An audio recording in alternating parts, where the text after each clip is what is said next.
जय शिवराम मित्रांनो, खूप सुंदर असा एक नियोजन झाले. आमच्या एक सप्ताह बसला सप्ताहाची व्हिडिओ बघितला आहे तुम्ही. तसंच आता दादारावनी आपली नवीन शाखा ओपन केली आहे. ब्रिजच्या साईडलाच आहे. बासुंदी पेढा, कंदी पेढा काय काय करणार ती चालू अजून आहे. आता उद्घाटन आज झालेलं आहे आणि सगळ्यांनी यायची विसरू नका. पुणेरी वडापाव सेंटर विसरायचं नाही. खूप सुंदर असं नियोजन, खूप काय काय करणार ते बघत राहा. फक्त मी दाखवत राहणार, मीच आहे इथे दाखवायला तुम्हाला. चला लाईक शेअर कमेंट करायचं विसरायचं नाही.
श्री राधा मेरी स्वामिनी,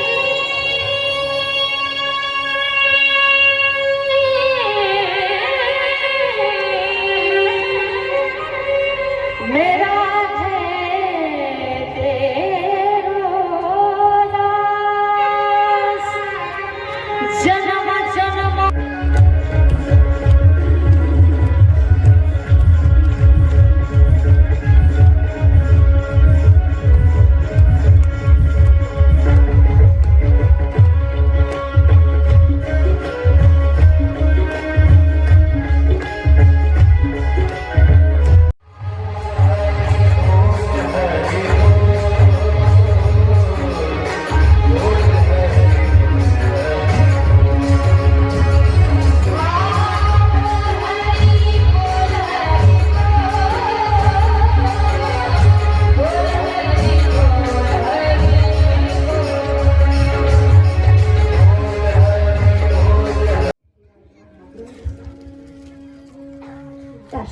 असणाऱ्या श्रीमद भागवत रूपी तत्वाला व्यासपीठावरून दंडवत प्रणाम. पहिल्या दिवसापासून कधीला येतात ते, जे पहिल्या दिवसापासून आजपर्यंत आले नाहीत ते, जे कथा चालू भय आहे, त्या मरणाच्या भयाच्या निवृत्ती करता व्यासाने भागवत सांगितलं. असं नाही की परीक्षेने 7 दिवस भागवत ऐकली म्हणजे परीक्षेने मेला नाही. सांगणारही मेले, ऐकणारही मेले, सगळेच मेले. असं नाही की भागवत तुमचं मरण वाचवलं, कोणालाही चुकलं नाही ते.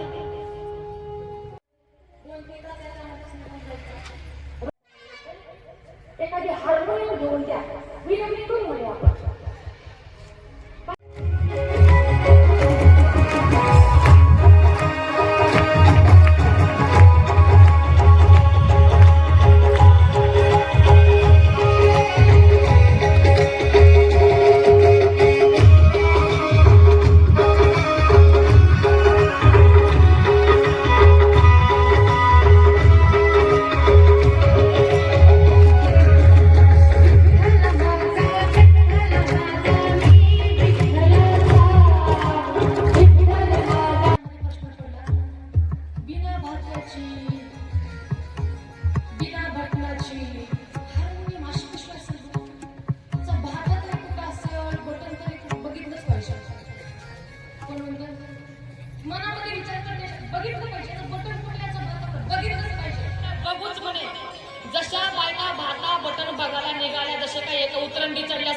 एकावर एक एकरात बोलायला गेला जशा आग्या मावळाच्या माशा तोंडावर एक गाडव्यासारखं तोंड येते.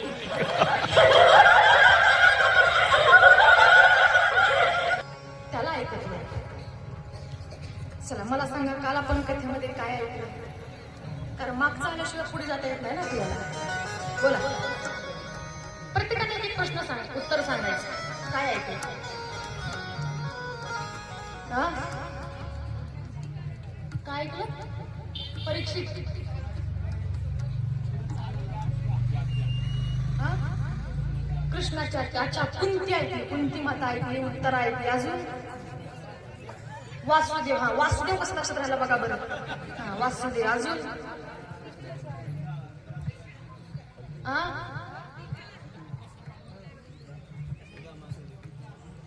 नाही सुदामा नाही ऐकलं. सुदामा अजून यायचं आपल्याला.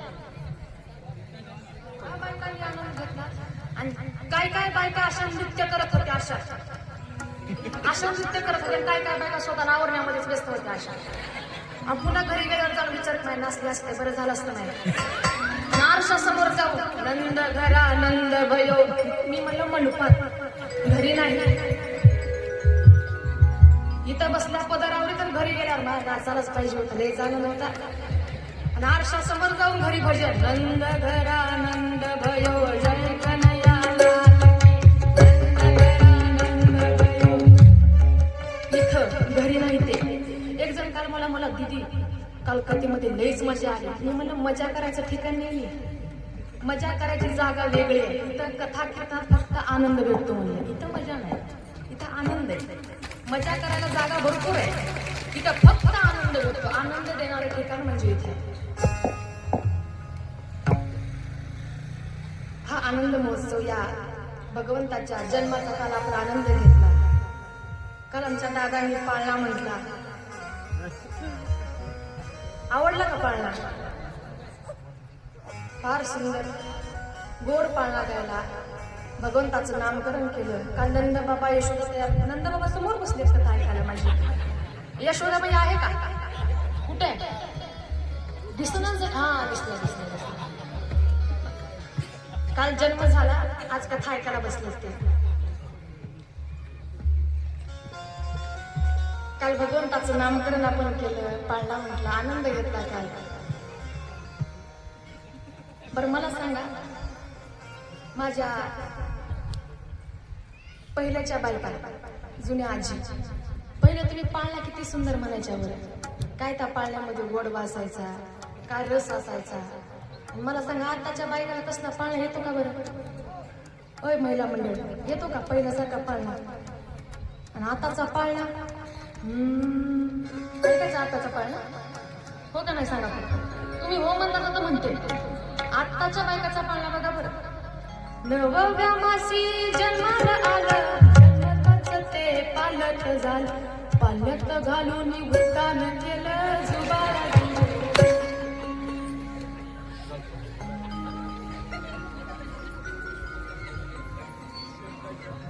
काय पाळणा. पहिल्याच्या बायका फार सुंदर पाळणा म्हणायच्या. बाळाचं जोरे, काय पाळणा, काय का पाळण्याचं गोड होतं, देण नाही आता तिथपर्यंत जाण्याचा. आनंद होता पण त्या गोष्टीचा, आणि त्या गोष्टीचा आनंद काल आपण घेतला. पाळणा म्हटला, नृत्य सगळ्यांनी केलं. या सगळ्या लीला पाहत गोकुळामध्ये काल आपण अनेक रंगामध्ये, अनेक उत्साहामध्ये भजन केले. नंद बाबा के अंगना देखो बजे रही आज बधाई. गोपी आले नंद बाबाच्या महारी शुभेच्छा देण्याकरिता, बधाई देण्याकरिता. नंद बाबा के अंगना देखो बजे रही आज बधाई. सज धज कर सब सखियां आई, गायन लगी बधाई. सज धज कर सब सखियां नगारा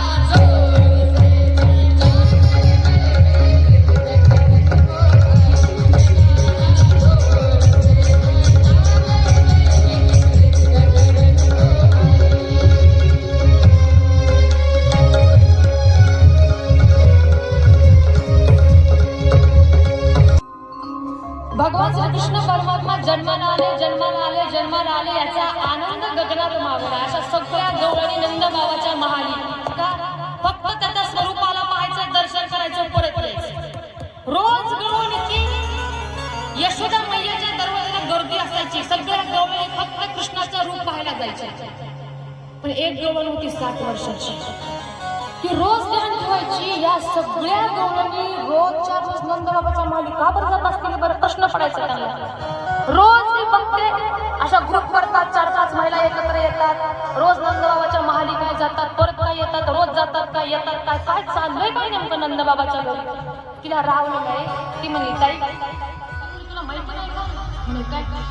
म्हणे अगं यशोदा मैयाला पुत्र झाला कृष्ण, भगवान श्री कृष्ण परमात्मा. अरे एवढे सुंदर आहे, त्याच्या स्वरूपाचं काय वर्णन करावं, एवढा सुंदर आहे. सावली सूरत पे मोहन दिल दीवाना पाहायच्या त्या गोपिका. अनेक गवळणी जायच्या, त्याचं दर्शन करायच्या. कारण नंद बाबा आणि यशोदा यांच्याकडे पुत्र प्राप्ती झाली याचा आनंद होता.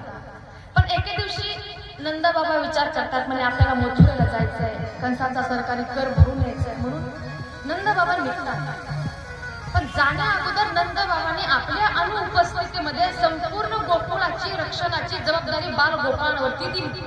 म्हणजे मी गोकुळ सोडून मथुरेला चाललो आहे काही कामाकरिता, तर गोकुळ तुम्हाला सांभाळायचं आहे असं सांगून नंद बाबा निघाले. नंद बाबा मथुरेमध्ये आले ते वसुदेवांच्या लक्षात आले. वसुदेवाची आणि नंदबाबाची भेट झाली. दोघांची एकमेकाची चर्चा झाली. वसुदेवाने विचारपूस केली, नंदबाबाने विचारपूस केली. नंदबाबा म्हटले सगळं चांगलं आहे, पण एका गोष्टीचं दुःख आहे. कुठल्या गोष्टीचं? तुमचे 6 पुत्र कंसाने मारले, एक माया होती तीही अंतर्धान झाली, या गोष्टीचं फार दुःख आहे. नंदबाबा म्हणते ठीक आहे, सगळ्या प्रारब्धाच्या गोष्टीत असू द्या म्हणे. असा दोघांचा संवाद चालू असताना झालं असं, वसुदेवांचा डावा डोळा फडफडू लागला. डावा डोळा फडफडू लागल्याच्या नंतर वसुदेवजी म्हटले नंदबाबा तुम्ही एक काम करा, तुमचा सरकारी कर भरून जर झाला असेल तर माझी विनंती अशी आहे, गोकुळामध्ये काहीतरी उत्पात होईल त्याची भीती मला वाटते. तुम्ही एक काम करा, तुम्ही इथून जा, कारण माझ्या मनामध्ये फार मोठी शंका मला येते, तुम्ही निघा. पण झालं असं, ज्या वेळेस नंदबाबांनी गोकुळ सोडून मथुरेकडे प्रस्थान केलं होतं त्यावेळेस एका राक्षसीनं गोकुळामध्ये प्रवेश केला होता. तिचं नाव पूतना. पूतनेनं गोकुळामध्ये प्रवेश केला. पण पूतनेच्या सौंदर्याचं वर्णन किती सुंदर केलं भागवताने. जी राक्षसी वृत्तीची आहे, जी राक्षसी आहे, तिने सौंदर्य आणि अलंकार या 2 गोष्टींचा विचार करून ती गोकुळात आली. एवढी पूतना हुशार होती. सौंदर्य, अलंकार. का बरं हिने विचार केला? का बरं ती पूतना आली एवढं माहिती आहे आपल्याला. पूतना एक राक्षसी आहे हेही माहिती आहे, पण पूतना एवढा मेकअप करून का आली असेल बरं? का तिने अलंकार घातले, का तिने एवढा शृंगार केला? तिच्या लक्षात सौंदर्याने पुरुष मोहित होते, अलंकाराने स्त्रिया मोहित होतात. तिच्या लक्षात आलं आपल्याला गोकुळात जायचा. अलंकार आणि सौंदर्य या 2 घटनेचा आधार तिने घेतला आणि गोकुळामध्ये आली.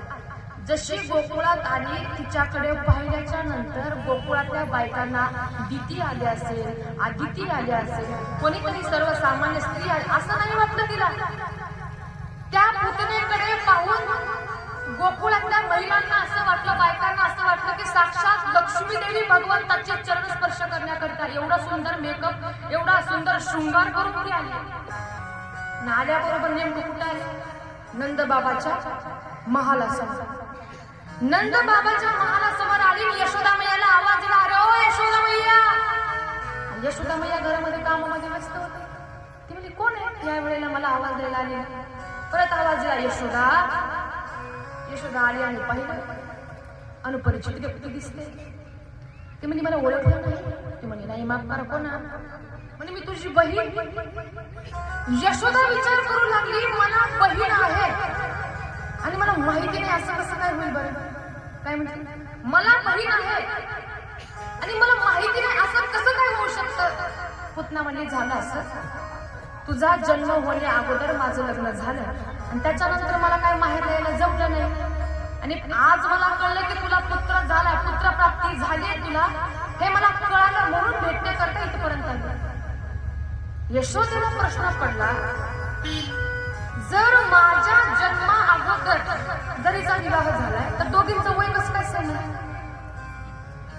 मी जन्माच्या अगोदर जरीचा विवाह झाला तर दोघींचं वय कसं काय सेम असू शकतं? ती म्हणली अगं काय गप्पा मारत बसलेस म्हणे, मी एवढ्या दुरून प्रवास करून तुझ्या मुलाला बघण्याकरिता आली आणि तुम्ही तर मला दरवाजामध्ये उभी ठेवणार का? येऊ दे म्हणे. मग कसं तिला आतमध्ये घेतलं. ती म्हणे हे बघ एवढ्या दुरून आली आहे ना तर माझी एक विनंती आहे, तुझ्या मुलाला मला घ्यायचं आहे, त्याला बघायचं आहे, दे ना म्हणे माझ्याकडे.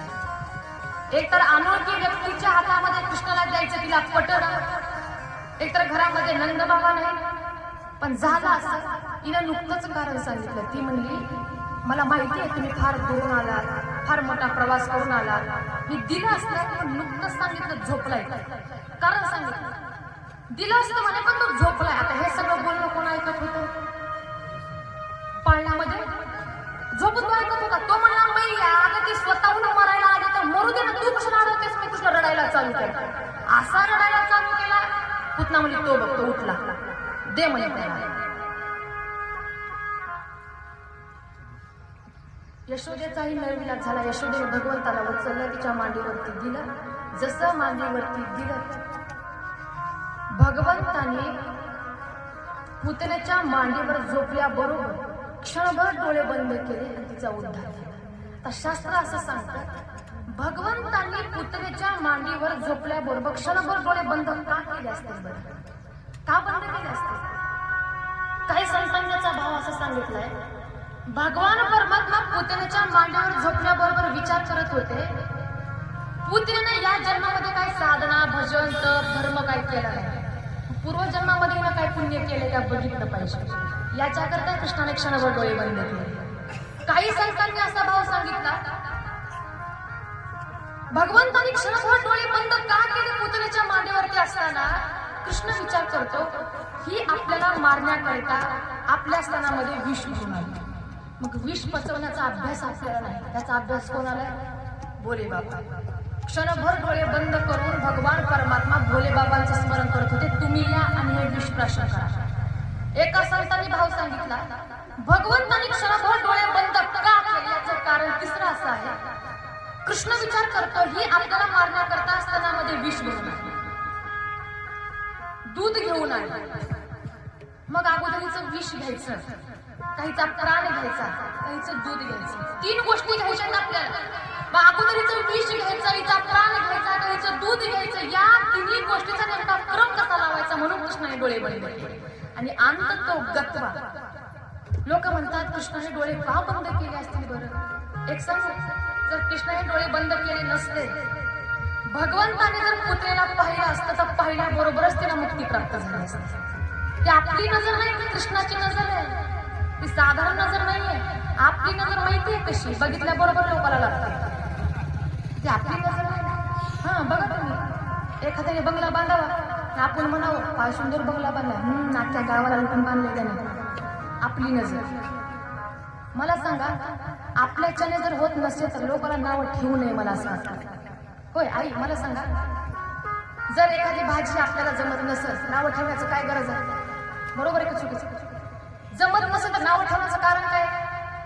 एक ठिकाणी काय झालं, कथेला गेल्याच्या नंतर एक ठिकाणी मला गुलाबजामुन केले होते जेवायला.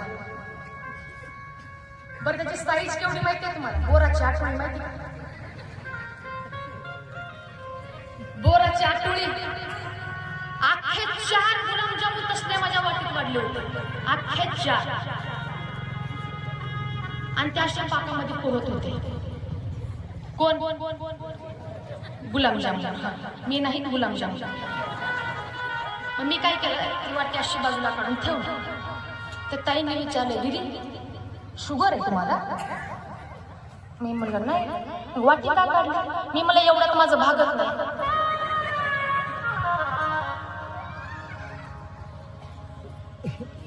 काही काय जणांना वाढायची हौस असते, काही काय जणांना वाढता येतं पण कोणाकोणाला बनवताच येत नाही. पण येत नसेल तर इतरांना नाव ठेवण्याची गरज नाही. आणि अजून एक विशेष गोष्ट म्हणजे आमचे नामदेव भाऊ समोर बसले. जेव्हापासून कथा चालू झाली ना, राहवतच नाही म्हणून आता बोलते मी. रोज एक पदार्थ आहे मला खायला बरं. आणि आज विषय त्यांच्याच वरून निघाला गुलाबजामुनाचा. आज त्यांनी गुलाबजामुन पाठवून दिले होते मला, भले असे होते. काय त्यांचं प्रेम आज काय म्हणजे त्यांच्या प्रेमाचं मी वर्णनही करू शकत नाही. कारण मी घरी नव्हती, नसतानाही माझ्या अनुपस्थितीमध्ये ते म्हणजे माझ्या आईला भेटले. ते आई म्हणजे एवढं काय द्यायची गरज आहे का? आहेत ना, आम्ही कशालाच एवढं कष्ट घेत आहे, रोज काही ना काहीतरी पाठवून देत आहे. त्यावेळेस ते काय म्हटले माहिती, माझी नात आहे ती, होऊ दे तिला, काय पाहिजे मला सांगा. आणि कथा झाल्यावर रोज विचारतात, उद्या काय पाठवून देऊ तुला, काय आवडतं तुला. फार आनंद आहे दादा. रोज मला वाटतं कथा चालू झाल्यापासून कंटिन्यू बाबांचं जेवण आहे. रोज प्रसाद काही ना काहीतरी मेनू पाठवूनच देतात ते मला. पण प्रेम आहे. मी हा काय सांगत होती, बोला म्हणा आता. गुलामजाम सांगितलं म्हणून भगवंतानी डोळे बंद केले. मग कृष्णाने विचार केला, नेमकं घ्यायचं काय अगोदर, दूध घ्यायचं का विष घ्यायचं का प्राण घ्यायचा. मग अंत तो गत्वा अहो बकीयम स्तन काल कूटम जिघांस या पाये दत्त साध्वी ले भेगतीं घ्यातो चितात कन्यम कंबादया शरणं व्रजे. भगवंतानी अंत तो गत्वा, तिचं दूधही घेतलं, विषही घेतलं आणि प्राणही तिच्या हरवले. मी जास्त पुतळेला मारामारी करत नाही, एका वाक्यात उत्तर दिलं. मारामारी करायची सवय नाही आम्हाला तेवढी. अंत तो गत्वा, बकासुराची बहीण पूतना, त्या पूतनेनं भगवंतांनी ती गती प्राप्त करून दिली जी यशोदा मैयाला प्राप्त करून दिली. म्हणून भागवत म्हणतं, जी पूतना कर्म दूषित आहे ती पूतना भगवंताच्या चरणाशी आली, त्या पूतनेला भगवंताने ती गती प्राप्त करून दिली जी यशोदा मैयाला दिली. अशी पूतना, त्या पूतनेचा उद्धार केला. त्या पूतनेचे चरित्र भागवताने सांगितलं. मग भगवंताला आंघोळ घातली, पूतनेला मारलं, भगवंताला आंघोळ घातली. एवढी सुंदर आंघोळ घातली. पूर्वीच्या बायका घराच्या बघा काष्टा घालून लहान लेकरांना आंघोळ घालायच्या ना. आता काष्टा गेला, नाश्ता आला. एक जण म्हणला काष्टाचा नाश्त्याचा काय संबंध. मी म्हणलं पहिलं नाश्ता नव्हता, पहिलं न्याहारी होती. मस्त असं दही ठेसा भाकरी शेतामध्ये. आता ते गेलं, आता उपमा. मी म्हणलं उपमा देऊ नको, उपमाच दे मला. उपमा शब्दाचे दोन अर्थ आहेत, एक खायचा उपमा, उपमा म्हणजे उपदेश, उपमा करा. असा आता काष्टा गेला फक्त नाश्ता. पहिल्याच्या बायका काष्टा घालून लहान लेकरांना आंघोळी घालायच्या आणि आताच्या बायका सांगूच नाही आपण ते. तसं भगवंताला स्नान घातलं, आंघोळ घातली आणि आंघोळ घातल्याबरोबर यशोदा मैयाने भगवंताला काय केलं, असं बैलगाडीच्या खाली झोपवलं, छकड्याच्या खाली झोपवलं. त्या बैलगाडीवरती दही दूध लोणी सगळं सामान ठेवलेलं होतं. बैलगाडीच्या खाली झोपवलं. झालं असं, यशोदेच्या घराला सगळी धार लोकांची, पाहुणे रावळे सगळे नातेवाईक आले. सगळे नातेवाईक आले. यशोदा मैया आलेल्या पाहुण्या रावळ्यामध्येच बिझी. कोण काय आहे, कोण काय करताय, कोण कसं आहे विचारपूस करण्यामध्ये व्यस्त. पण झालं असं, भगवंताला इकडे भूक लागली. भूक लागली म्हणून कृष्ण काय केला, रडू लागला. एवढा रडू लागला, रडण्याचा आरपा राहिला नाही. पण यशोदा मैयाचं लक्षच नाही. काय कृष्ण रडू लागला, एवढा रडू लागला तरी सुद्धा यशोदा मैया पाहत नाही, आपापल्याच कामामध्ये व्यस्त.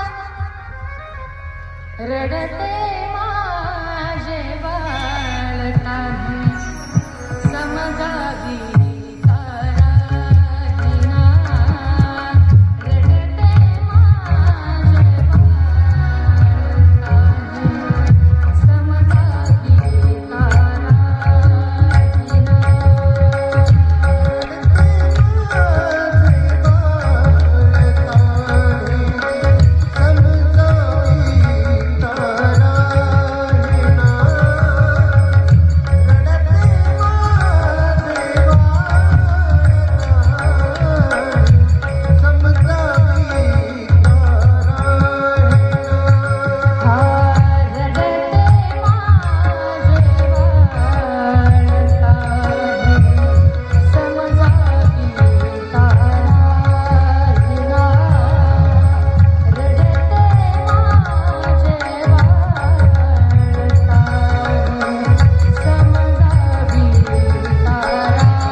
भगवंताचं नाम नाही, भगवंताचं भजन नाही.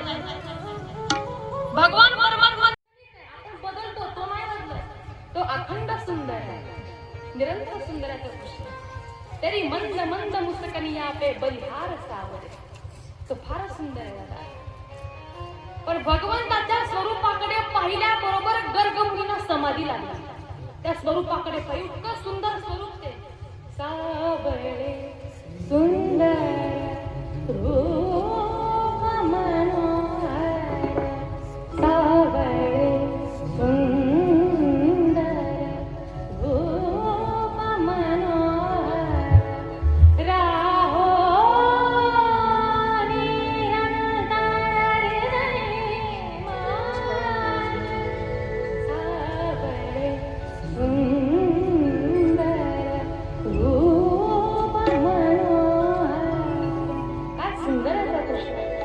स्वरूपाकडे पाहिल्या बरोबर समाधी लागली.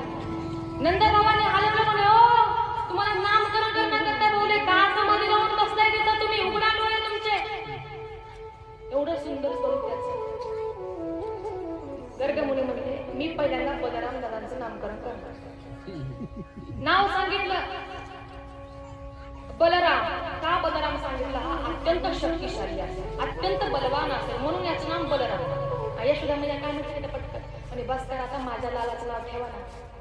गर्गमुनी म्हटले, मैया तुमच्या मुलाचे काय नाव ठेवणार मी? हजारो असंख्य नाव. मला 1000 नावाची गरज नाही, एकच नाव सांगा, सुंदर आणि गोड आणि सोपं. म्हणजे कृष्ण. यशोदा मैया, कृष्ण म्हणजे काय असते हे? आणि कर्षती आकर्षती ती कृष्ण म्हणजे जो बघताच व्यक्तीचं मन हिरावून घेतो त्याला कृष्ण म्हणतात. कर्षती आकर्षती ती कृष्ण. जो बघितल्याबरोबर आपल्याकडे आकर्षित करून घेतो तो कृष्ण. सांगितलं कृष्ण. अनेक गुणांचं वर्णन केलं, भगवंताच्या नामकरण केला, भगवंताला प्रणाम केला, आणि मग तिथून गर्गमुनी निघून गेले. बघता बघता भगवान परमात्मा मोठे झाले, नामकरण झालं. पण एके दिवशी झालं असं, भगवान परमात्मा हळूहळू हळूहळू मोठे होऊ लागले. पण एके दिवशी सगळे बाल सौंदर्य, तनसुका, मनसुका, धनसुका नंद बाबाच्या महाला आली कृष्णाकडे भेटायला. कशाला? पण एक मीटिंग करायची. कृष्ण म्हणला, आज आपली कदंबाच्या वृक्षाखाली एक मीटिंग आहे. म्हणजे कसली? सगळ्या बाल सौंदर्याची मीटिंग. कृष्ण म्हणला, आपली आज एक मीटिंग आहे. तनसुका, मनसुका, धनसुका म्हणले. म्हणजे ठीक आहे, कसली मीटिंग सांगा म्हणे, काय आहे मीटिंग मध्ये? काही नाही म्हणे, आपण एक खेळ खेळायचा. कोण म्हणलं? कृष्ण म्हणला, आपण एक खेळ खेळायचा. म्हणे कसला खेळ? चोरी चोरीचा खेळ. कोण म्हणलं? कसला खेळ खेळायचा? चोरी चोरीचा खेळ खेळायचा म्हणे. तनसुका म्हणला, कृष्णा काय बोलतो? जर आपण चोरी केली तर मैया घरामध्ये येऊ देणार नाही म्हणे आपल्याला. असं काय काम सांगू नको बाबा. कृष्ण म्हणला, ठीक आहे, तुम्हाला खेळ खेळायचा नाही ना, मला बोलायचं नाही. म्हणून तुका म्हटलं, हे बघ, तुला खेळायचं ना चोरी चोरीचा खेळ, आम्ही आत्ता खेळायला तयार आहोत, पण आम्हाला बोलणार नाही असं तू म्हणू नकोस बाबा. चल म्हणे, चोरी करायची ना, आत्ता जाऊन चोरी. कृष्ण मला आजपासून नाही, उद्यापासून. आज अगोदर आपल्या आपल्या घरामध्ये सगळ्यांनी प्रॅक्टिस करून घ्या, चोरी कशी करायची. उद्या चुकता कामा नये. ठरलं. मीटिंग झाली, घरामध्ये प्रॅक्टिस करून घ्या म्हणे चोरी करण्याची. मग घरी आले सगळे बाळ सौंदर्य. कृष्ण घरी आला. कृष्णाने पाहिलं घरातलं वातावरण सगळं शांत दिसलं. यशोदा मैया स्वयंपाक घरामध्ये आहे, नंद बाबा गोशाळेमध्ये आहे, मोहिनी आपल्या कामामध्ये आहे, दाऊदादा घरामध्ये नाही आहे. याच्यासारखी सुंदर संधी आपल्याला कुठेही सापडणार नाही. आपण चोरी केली पाहिजे. ज्या महालामध्ये यशोदा मैयाने दही, दूध, तूप, लोणे सगळं ठेवलं होतं ना, नेमकं कृष्ण तिथं गेला. पण झालं असं, जिथं नेमकं दही, दूध, तूप, लोणे ठेवले ना, त्याच्या समोर एक खांब होता, आणि त्या खांबाला छोटी छोटी आरशे लागली होती. एक तर कृष्ण आरशात बघत नाही जास्त, बालरूप. आणि दह्याच्या त्या कुंडामध्ये हात घातल्याबरोबर झाला असं, नजर गेली कुठं? आरशात. आरशात बघितल्याबरोबर कृष्ण काय म्हणतो माहिती? आरशाला बघून, अरे माझ्या अगोदर तू कसं काय इथं चोरी करण्याकरता आला? कोण म्हणतात? आरशातल्या स्वरूपाला कृष्ण म्हणतो, चोरी करायला मी आलो, माझ्या आधीच तू कसं काय इथं? हे बघ, मैया रागवेल बरं, असं चोरी नको करू. आपणच बोलतात आरशासोबत, त्याला समजत की आपण येते. हे बघ, मैया नाहीये, मी गपचूप आलो, तुला घ्यायचं असं तर गपचूप. आपण एक काम करू, आपण दोघं अर्धा अर्ध घेऊ, म्हणजे मैयाच्या लक्षात येणार नाही. झालं असं, घरामधलं वातावरण शांत आहे. मैयाने विचार केली, यशोदा मैया स्वयंपाकघरामध्ये विचार करते, दाऊदादा घरामध्ये नाही, नंद बाबा घरामध्ये नाही, मोहिनी पण माझ्या सोबत आहे, कृष्ण नेमकं कोणासोबत बोलत असेल एवढ्या हळूहळू पाहावंच म्हणून बघत आली तर भगवान श्रीकृष्ण परमात्मा दही दूध दोन्ही खात बसले. पटकन जाऊन हात पकडला, लाला घरामध्ये चोरी करतोस, कृष्णा चोरी केलीस तू घरामध्ये आपल्या? मैया मैं नहीं माखन खाई, दोन भाऊ सांगितले. मैया मैं नहीं माखन खाई, पुन्हा म्हणतात मैं नहीं माखन खाई. कळलं? मैया मोरी मैं नहीं माखन खाई. कृष्ण म्हणतोय, पण यशोदा मैया मध्ये लाला खोटं बोलू नको, तू माखन मिश्री खाल्ली का नाही? खाल्ली का नाही? तरी कृष्ण सांगत, मैया मी नाही खाल्ला, हा बघ आरशामध्ये दिसतोय ना तुला, याने खाल्ला दिसतो ना. मी किती वेळ म्हणत होतो मैया रागवेल, मैया मारेल, तरी ऐकायला तयार नाही. पण मीच म्हणलं जाऊ दे आपण अर्धा. मैया म्हणे मला मूर्ख समजतोस का लाला तू? हा दुसरा कोण आहे? हा तू आहेस म्हणे. तर मी आहे मैया. कोण म्हणतो? बाल स्वरूपामधले कृष्ण भगवंताच्या हाताला धरलं, गणपती बाप्पा समोर उभं केलं. गणपती बाप्पा माझ्या लालाची, माझ्या कृष्णाची चोरी माफ करा बरं, उद्यापासून मी तुम्हाला 100 लाडूंचा नैवेद्य. कृष्ण म्हणला मग उद्यापासून तर सोडायचीच नाही, चोरी करायची. दुसऱ्या दिवशी सकाळ झाली, घरातले सगळे आपापल्या कामामध्ये व्यस्त आहेत, यशोदा मैया व्यस्त आहे. नेमकं ज्या घरामध्ये मैयाने दही दूध तूप लोणी सगळं ठेवलं, परत तिथं कृष्ण आला. आणि आल्याबरोबर घातला दह्याच्या हंड्यामध्ये हात, माखन मिश्री खाऊ लागले. पुन्हा यशोदा मैया विचार करू लागली, काल कृष्ण मला घरामध्ये चोरी करताना सापडला, बोलताना सापडला, आज कृष्ण दिसतच कसं काय नाही? दिसत कसं नाही म्हणून कृष्णाला आवाज झाली, कृष्णा कृष्णा कृष्णा कृष्णा कृष्ण. कृष्ण काय करतोय? माखन मिश्री खातो. कानाने माखन भावे रे, लालाने मिश्री भावे. गुजराती कानाने माखन भावे रे, लालाने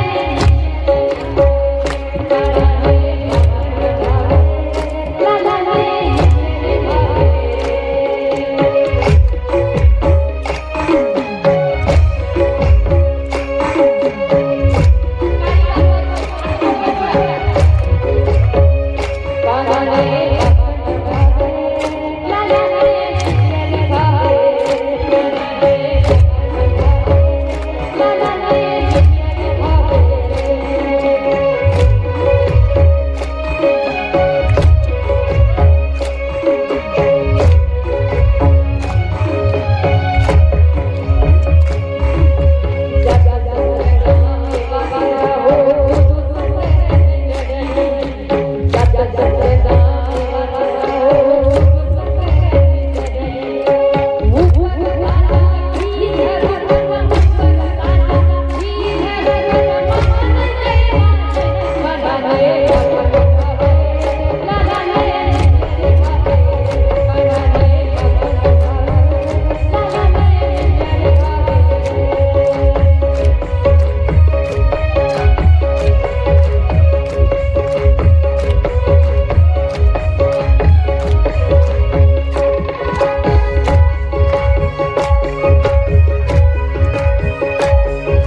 जय जय श्री राधे जय जय श्री राधे आवाज आलेला जय जय श्री राधे जय जय श्री राधे जय जय श्री राधे चोरी करायचे नाहीत ना त्यांच्या चुलीमध्ये जाऊन गाणं म्हणून यायचे कृष्ण गाणं म्हणण्याचा काय प्रकार असेल कृष्णाचा सगळ्या गोपिकांच्या घरी चोरी करायचे आता फक्त निर्लक्ष नाही का निर्लक्ष होऊ नका ज्या ज्या गोपिकाच्या घरी कृष्ण परमात्मा चोरी करायचे नाहीत ना ज्या गोपिका येऊ द्यायच्या नाहीत ना कृष्णाला त्यांच्या चुलीमध्ये जायचं गाणं म्हणायचं गाणं म्हणण्याचा काय प्रकार असेल काय झालं एका आईने मुलाला 5 वर्षाचा बापाला ऐकायला काय पूर्व तयार आहे बापाला ठीक आहे म्हणायचं आहे तुला गाणं एक अंक सावकाश माझ्या कानामध्ये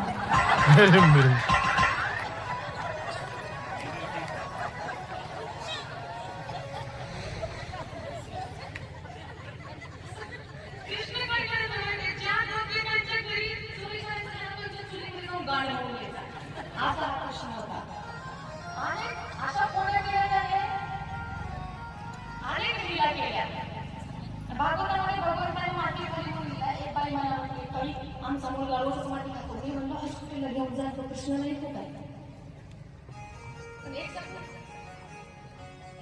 आपल्या मुलांच्या लीला नाही आपल्या मुलांच्या फोड्या आणि कृष्णाच्या लीला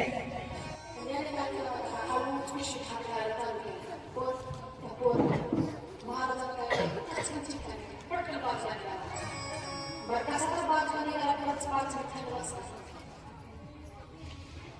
बसला महाराज असे काय एका म्हातारीला डॉक्टरांच्या कॅबमध्ये बसला आणि सकाळी उद्या मला बोलत होती ती बिचारी म्हातारी सकाळी उठल्याबरोबर कॅब करून कोण ठेवत होती हे बसवता तिची कॅब उचलली आपल्याला चोरी करायची चोरीची मीटिंग झाली पण एक सांगू भगवंतांनी वाहन विष्णू चोरी एवढंच आहे बरं व्रजे वसंत मनोनीत चौरम गोपांग नानाम चतुर चौरम अनेक जन्मा दिपाप चौरम चौराकदन्यम पुरुषम नमा भगवंतांनी ब्रजभूमीमध्ये राहून फक्त वाहन विष्णू चोरी नाही केली गोपिकांच्या अनेक जन्मांच्या पापाची हरण केली गोपिकांची वस्तूही चोरी क्या तुम्ही भगवंतांनी वस्तूचं कारण असेल या गोपीच्या ठरलं सगळं मग झाला असा तंच कामं चुका सगळे मध्ये गेले घंटीला इकडे गेले नव्हतं आवाज करायचा नाही सगळं माखन मिश्रित बाजूला काढली सगळ्या 12 चौघांना खाऊ घातली आणि शेवटी मग कृष्ण ज्यावेळेस कोणाला माखन मिश्री लावून लागला तेवढ्या घंटीला आवाज दिला कृष्ण तुला काय सांगितलं होतं आवाज करायचा नाही काय आवाज केला घंटी काय म्हणजे माहिती ज्यावेळेस जगाच्या बापाला नैवेद्य लागतो त्यावेळेस जगाला सांगण्याकरता मला आवाहन केलं जाते की या जगाचा बाप जेवतोय मी माझी ड्युटी निवडली ती उठली कृष्णाचा हात पकडला कशाचा असं नियोजन केलं तो सापडला असता नाही त्याच्या हाताला धरली आणि कुठे निघाली नंदबाबाच्या महाल रस्त्याने निघाली समोर होतं वाकड्या मुली वाकड्या कोण म्हणतं कृष्ण म्हणतो माझ्यासाठी एक काम भगवंताने काय केलं भगवान कृष्ण परमात्मा सगळे खेळत होते खेळता खेळता भगवंताने काय केलं मुकुटाची माती घेतली तोंडामध्ये घातल्याबरोबर कृष्ण पाहिलं कोण बलराम दादा धावत कुठे गेले यशोदा मैया लालाने माती खाली चल म्हणे धावत गेला भगवान श्रीकृष्ण परमात्मा यशोदा मैया आली हातामध्ये काठी होती लाला कोण आकर बरं आकर म्हटल्याबरोबर कृष्ण आकर तयार हातामध्ये काठी होती कृष्ण म्हणतो आकर मैया मी नाही खाली नाही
जोपर्यंत आपल्या जीवनामध्ये कृपा होत नाही तोपर्यंत कृष्ण आपल्या बंधनामध्ये येत नाही. यशोदाने एवढे कष्ट करते त्याला पकडण्याकरिता तरी कृष्ण सापडत नाही, बांधत नाहीये. पण शेवटी भगवंताने विचार केला, मैया फार तोप करते, फार कष्ट घेते मला प्राप्त करण्याकरिता, मला स्वतःच्या बंधनामध्ये बांधण्याकरिता. पण पण दादा आज राधाराणी येण्या अगोदर लवकर कृष्ण आला. कृष्ण आल्याबरोबर गाईच्या रूपामध्ये एक राक्षस आला, त्याचं नाव आहे वत्सासुर. आणि त्या वत्सासुराचा वध भगवंतांनी केला. पण बरसाण्यामध्ये राधाराणीला समजलं की आपल्या कृष्णाने एका गाईला मारले. गाईला म्हटले म्हटल्याबरोबर राधाला राधाराणी कृष्णाला भेटायला गेली. रागावून बसून कृष्ण दिवसभर वाट पाहत राहिला. मी तर राधाराणीला काही म्हटलं नाही, मी काही बोललो नाही, तरी राधाराणी आपल्याला भेटायला का नसेल? दिवसभर आपण वाट पाहतो राधाराणीची, तरी राधाराणी आपल्याला भेटायला येत नाहीये. अख्खा दिवस गेला. चला म्हणे जाऊ आपण बघू का राधाराणी आपल्याला भेटायला आली नाही. म्हणून कृष्ण बरसाण्याला गेला. वृंदावनावरून बरसाण्याला कृष्ण गेला राधाराणीला भेटायला. बघितलं तर राधाराणी घरामध्ये दरवाजा बंद करून रागावून बसली. भगवंतानी पाहिलं, दरवाजाची कडी वाजवली.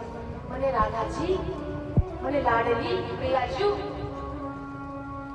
ती म्हणली कोण आहे बाहेर? तिला माहितीये कृष्ण आला.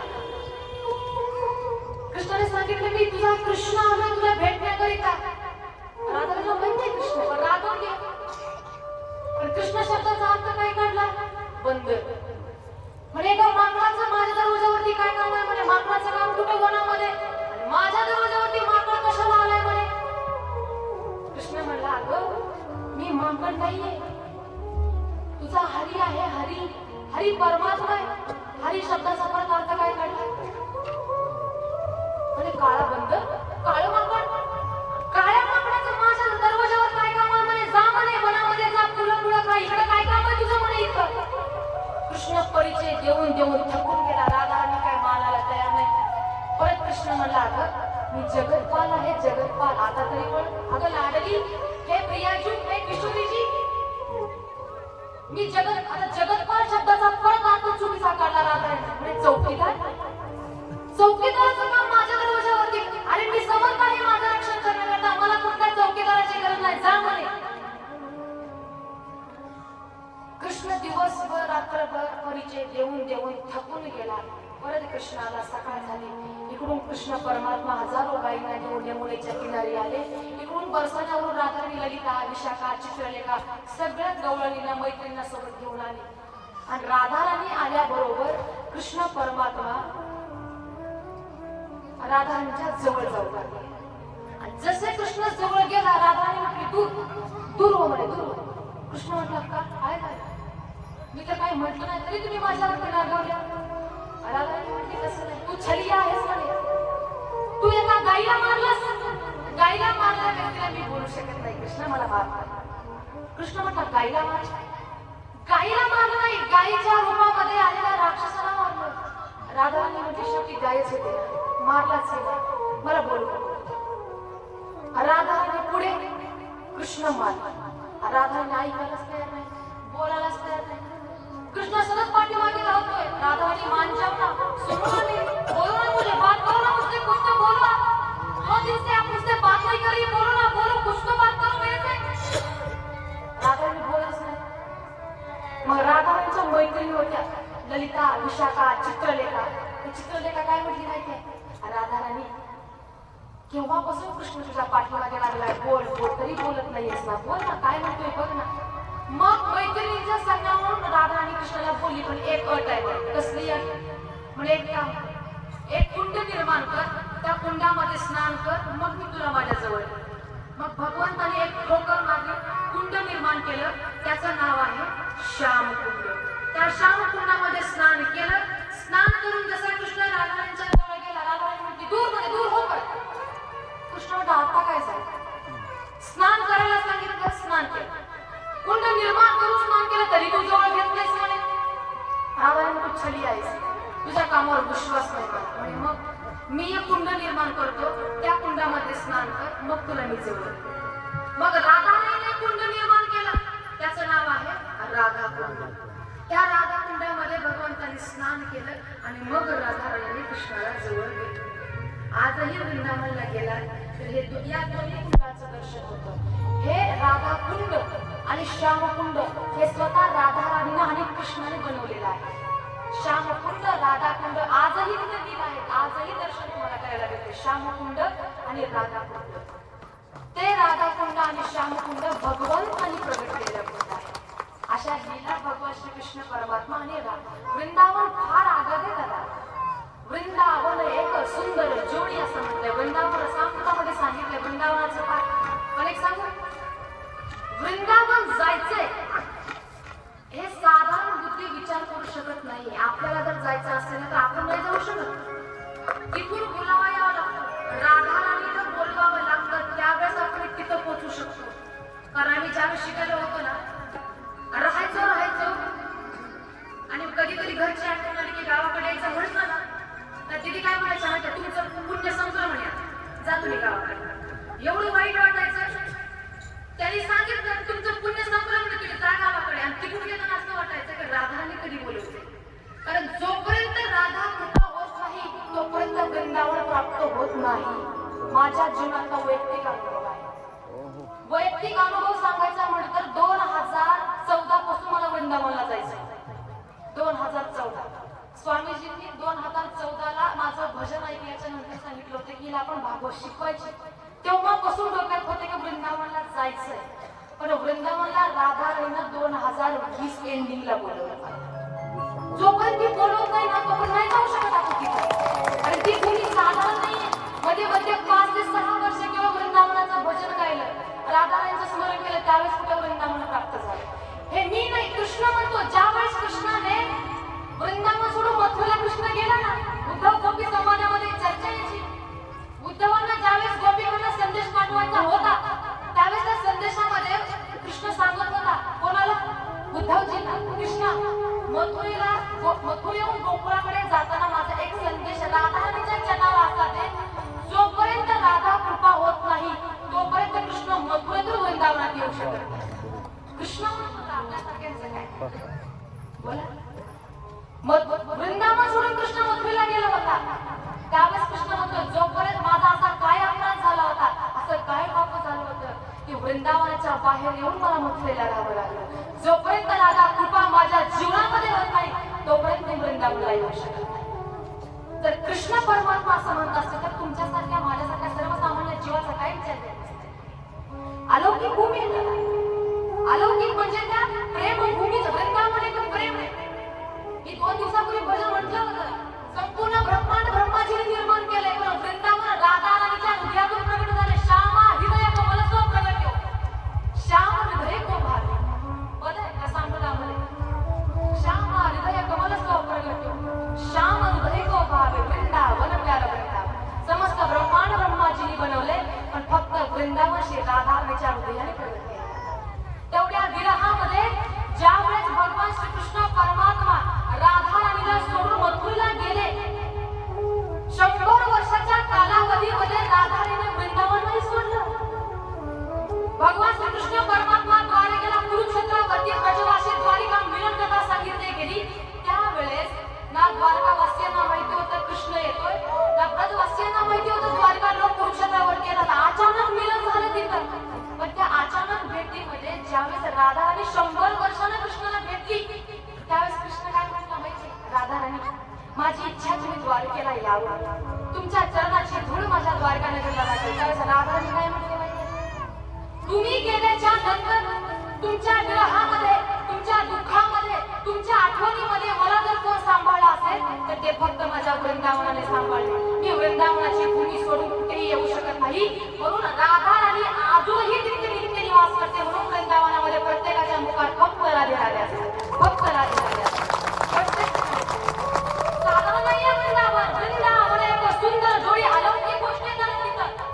वृंदावनामध्ये अशी काही ठिकाणे जिथे अजून लाईट नाही लागली, अजून कल्पाचा प्रागट्य इथे नाही. अशा अनेक साधू संत आहेत, कित्येक वर्ष तरी श्वास रोखून झाला असे साधू संत आहेत अजून तिथे. बघा तुम्ही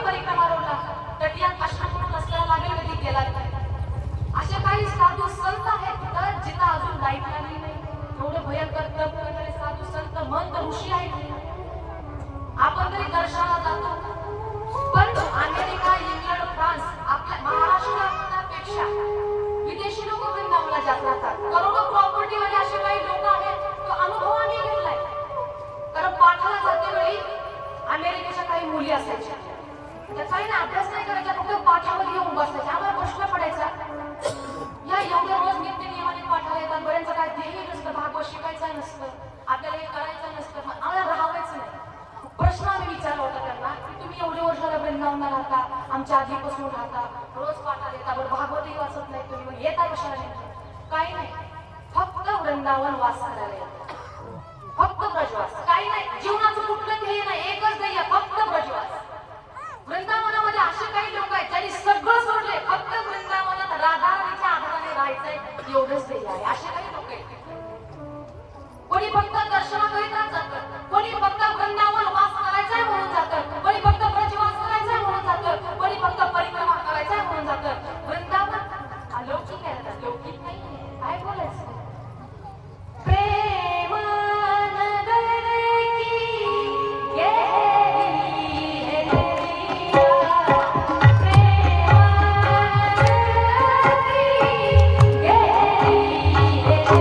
नगरिया.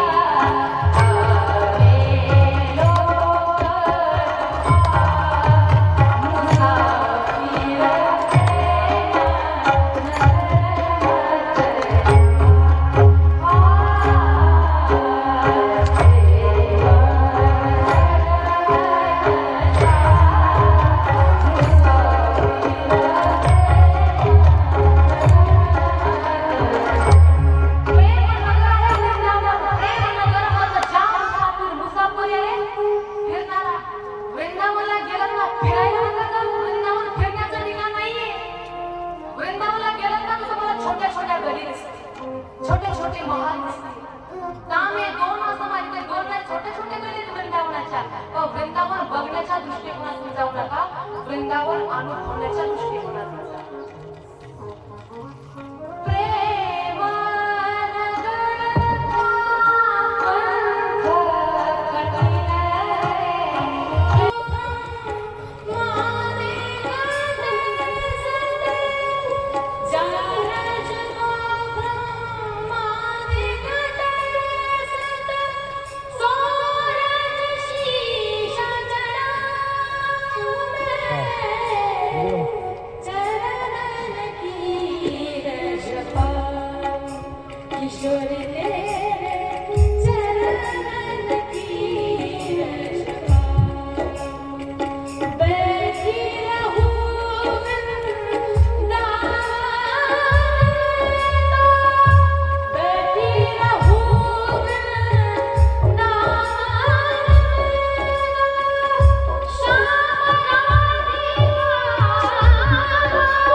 शरद ऋतू वर्षा ऋतूचं वर्णन याच्यामध्ये सांगितलं. आणि पुढे शेवटी एके दिवशी वनभोजन लीलेचं चिंतन भागवताने असं सांगितलं. मार्ग फक्त भाव सांगत जाते. भगवान श्रीकृष्ण परमात्मा तन सुखा मन सुखा धन सुखा एका वनामध्ये गोल रिंगण करून बसले आणि मध्य भागात कृष्ण बसले. आणि मध्य भागामध्ये कृष्ण बसल्याबरोबर गायी अशा बाजूला चालतात. गायी चालताना झालं असं, गायी चालता चालता इकडे दमसुका मनसुका दमसुका सगळ्यांची निहारी चालू आहे. कृष्ण मध्य भागात बसलाय, एका बोटला चटणी लावली, एका बोटला लोणचं लावलं, असं 5 बोटला 5 प्रकार लावले कृष्ण. हे दृश्य कोण पाहताय? ब्रह्माजी. ब्रह्माजीने विचार केला कृष्ण जगाचा अधिपती नायक आणि बालसंवर्गांचं उष्ट अन्न कसं काय हा खरंच कृष्ण असं का बघितलंच पाहिजे आपण. म्हणून ब्रह्मदेवाने काय केलं, सगळे गायी वासरं चालायला होती ना ती सगळी गायी वासरं ब्रह्मलोकामध्ये. तनसुकाचं लक्ष अचानक कोणाकडे गेलं? गायी. तनसुका म्हटला मगापासून गायी तिथं दिसत होत्या, आता अचानक गायी कुठे गेली? कृष्णा 5 मिनिट थांब, मी गायी बघून येतो. कृष्ण म्हणा तू बस, मी बघू. कृष्ण बघायला गेला गायी. कृष्ण जसा गायी पाहून येतो बालसंवडी गायब. ब्रह्मदेवाने विचार केला गायींना तर घेतलंय पण बालसंवर्गांनाही घेतलंय. कृष्णाला ध्यान लावून पाहिलं, इकडं गायी नाहीये, इकडं बालसंवर्ग नाहीये. पण लक्षात आलं ही सगळी ब्रह्मदेवाची लीला. म्हणजे ठीक आहे, ब्रह्मदेवाची लीला लक्षात आल्याबरोबर भगवंतानी 1 वर्ष गायीचं रूप धारण केलं. 1 वर्ष बालसंवर्गाचं रूप धारण केलं आणि प्रत्येक गोपिकेच्या घरी भगवान श्रीकृष्ण परमात्मा गायी बनून राहिले. प्रत्येक गोपीच्या घरी भगवान श्रीकृष्ण परमात्मा बाल गोपी बनून राहिले. 1 वर्ष. पण गोपिकांना कळलं नाही की आपली मुलं ब्रह्मलोकात साक्षात जगताचा अधिनायक कृष्ण आपल्या घरी पुत्र बनून राहतो. ते नाही कळलं. 1 वर्ष लीला चालली. ब्रह्मदेवाने विचार केला गायीवरती आणि बालसंवडीवरती आणि तरी लीला जशी चालूच आहे वृंदावनामध्ये, असं कसं काय? पण नंतर लक्षात आलं या साधारण नाहीये, हा साक्षात कृष्ण परमात्मा आहे. म्हणून ब्रह्माजी माफी मागण्याकरिता परत आले, माफी मागितली. सगळे बालसंवडी सगळे गायी वासरं वृंदावनामध्ये परत दिले आणि मग ब्रह्मदेवाच्या अंतःकरणामध्ये असलेला अंधकार, अज्ञानाचा अंधकार दूर केला. ब्रह्मदेवाने स्तुती गायली, प्रभू आपण सत्य आहात, परम सत्य आहात, सृष्टीच्या अगोदरही आपण होता, आजही आहात, आपल्या नंतरही तुम्ही राहणार आहात, सत्य परम सत्य आपण आहात, आनंद स्वरूप आहात, अशी स्तुती गायली. आणि मग पुढे शेवटी भागवताच्या दशमस्कंदाच्या अध्यायामध्ये गोवर्धन लीलेचं चरित्र भागवताने सांगितलं. गोवर्धन लीलेचं चरित्र सांगत असताना एके दिवशी सकाळी पहाटेची मंगलमय वेळ आणि त्या पहाटे सगळे बालसंवडी सुंदर शृंगार करून मेकअप करून आनंदाने आपल्या महालासमोर वावरत होते, राहत होते, आनंद घेत होते. भगवान श्रीकृष्ण परमात्मा बोलल्याबरोबर वय छोट पण विचाराची प्रगल्भता एवढी मोठी. भगवान श्रीकृष्ण परमात्मा नंद बाबा जवळ गेले आणि नंद बाबाला म्हटले, नंद बाबा सकाळी उठल्याबरोबर सगळे एवढे नवीन वस्त्र घातले, सगळे आनंदामध्ये आहे, तरी काय आपल्यात म्हणे काय नाही. सालाबाद प्रमाणे आपण इंद्राची पूजा करतो, इंद्र याग आपल्याला करायचा आहे. म्हणजे तो पाऊस देतो, पावसाचा वर्षाव करतो. कृष्ण म्हटला काय संबंध? पहिला पाऊस पडतो तो गुरा जनावरांकरता पडतो, चातकाकरता पडतो, त्याच्याकरता इंद्राची पूजा करायची काय गरज आहे म्हणे? अरे पूजा करायची गोवर्धनाची करा, त्या गिरिराजींची करा. तो निवारा देतो, पाऊस देतो, सावली देतो, तो सगळं देतो आपल्याला. गाई जनावरांना सगळं करतो तो, त्याची जाऊन पूजा करा तुम्ही. वय छोट पण विचाराची प्रगल्भता फार मोठी. विचार पटले, इंद्रिया बंद केला आणि गिरिराजजीला गोवर्धनला 21 किलोमीटरची परिक्रमा असते. आजही लोक करतात पण पौर्णिमेला 21 किलोमीटरची परिक्रमा. सगळे गोवर्धनला गेले, 56 भोग प्रत्येकाने पदार्थ बनवून घेतले. सगळे ब्रजवासी गोवर्धनला गिरिराजजीला गेले. गिरिराजांच्या समोर 56 प्रकारचा भोग ठेवला, नैवेद्य ठेवला. पण झालं असं, गोवर्धनाची पूजा करत असताना इंद्राच्या मनामध्ये अहंकार. प्रत्येक वर्षी ब्रजवासी माझी पूजा करतात, मला पूजतात, आज अचानक माझी पूजा बंद करून गिरिराजजीची पूजा का करतात याचा राग आला. म्हणून इतका पाऊस वर्षाव चालू केला, इतका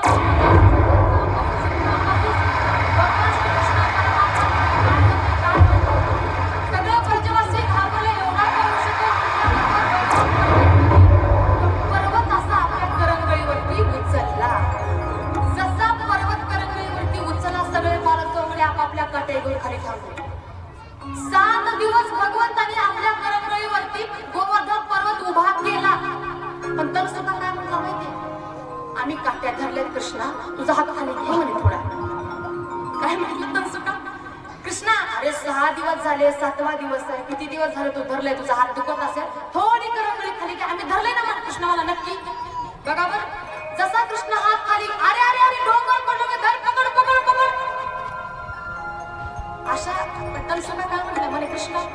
किती छोटा, हा गोवर्धन पर्वत किती मोठा, तू कसं काय एवढं पकडलंस रे? प्रश्न पडला बालकवनाला. कृष्ण काय म्हणला माहितीये? तुला आठवतं का? आपण गोपिकांच्या घरी जाऊन चोरी करायचो, माखन मिश्री खायचो. त्या माखन मिश्रीचा प्रभाव आहे एवढा मोठा गोवर्धन पर्वत मी उचलला. गोपिकांच्या घरची माखन मिश्री चोरू चोरू खाल्ली, त्याची ताकद आली की गोवर्धन पर्वत मी उचलला. पुन्हा काय म्हटले माहितीये? राधे जी की कृपा से मैंने गिरवर लिए उठाए. राधा राणीच्या कृपेमुळे आम्ही गोवर्धन पर्वत उचलू शकलो, अशी लीला केली. मग इंद्राच्या अंतःकरणामध्ये क्रोध होता. तो क्रोध भगवंतानी, अहंकार भगवंतानी गोवर्धन लीलेतून नष्ट केला. मग इंद्राने ब्रह्मदेवाची, भगवंताची स्तुती गायली. सगळ्यांनी गोवर्धनाचं भजन गायचं, आनंद घ्यायचं. चला.